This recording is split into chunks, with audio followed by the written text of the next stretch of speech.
Hello everyone, welcome to the channel. So up to this point we have covered all these important topics in multithreading.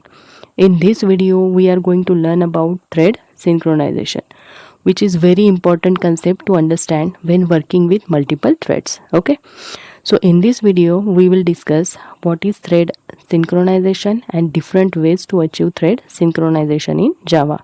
So without wasting any time, let's get started.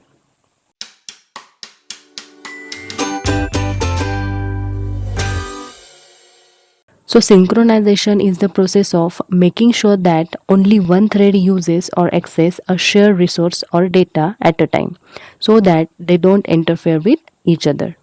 What it means exactly, let's understand. So in multithreading, multiple threads perform tasks at the same time. Some tasks are separate for each thread, but some tasks are common or shared between threads. And when multiple threads perform same task, then they also share the same resources or data.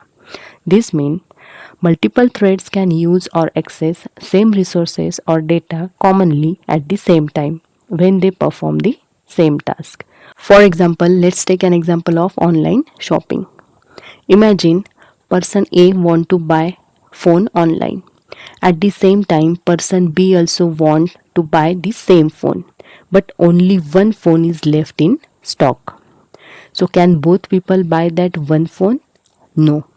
If this happen, the result will be wrong because only one person can buy that one phone and another person should notify that phone is out of stock or unavailable, right?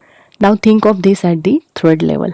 Imagine person A is thread 1 and person B is thread 2.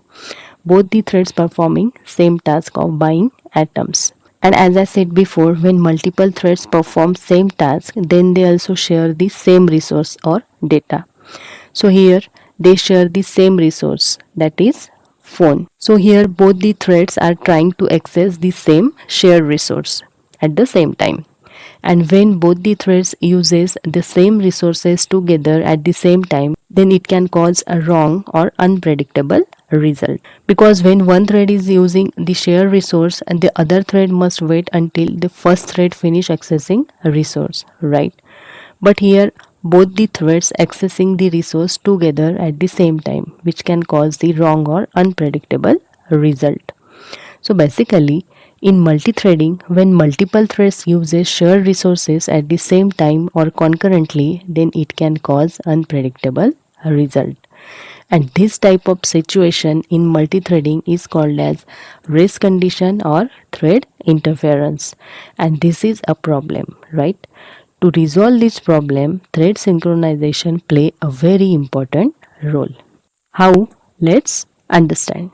So when multiple threads access shared resources at the same time, then synchronization makes sure that only one thread uses a shared resources at a time and other threads should wait until one thread finish accessing shared resource so that they don't interfere with each other and the result is always correct.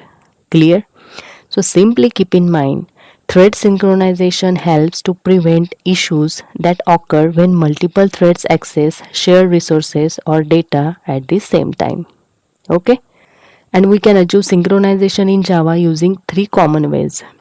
Using synchronize method, synchronize block, and static synchronization. Okay? So in the next video, I will explain how we can achieve synchronization using synchronize method. Okay? If you like this video, please like, share and subscribe to this channel. It motivates me a lot to make such useful videos for you. See you in the next video. Until then, keep learning, keep growing and thank you so much for watching.